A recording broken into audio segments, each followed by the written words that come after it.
ঈদের দিনও আমার ভাই, আমার খুব কষ্ট লাগতেছে মেয়ে দের মেয়ে। কি লইছেন?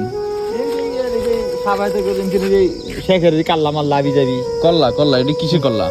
ছাগলের ছাগলের। নলা কল্লা। তো ঈদ কেমন কাটছে দেখি?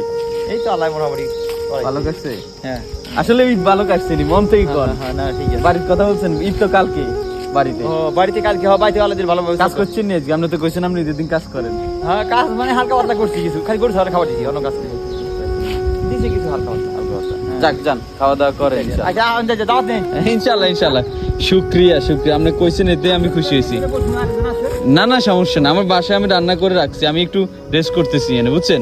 ঠিক আছে দেশি, চলে যান।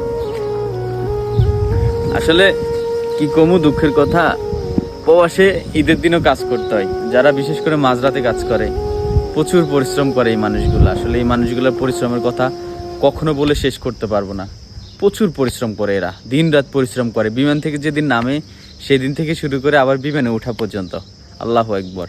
নিজ চোখে আমি অনেকগুলো প্রবাসীর বাস্তব পরিস্থিতি দেখতেছি, প্রতিনিয়ত আপনাদের সামনে তুলে ধরার চেষ্টা করতেছি। এদের জন্য দোয়া করবেন ভাই।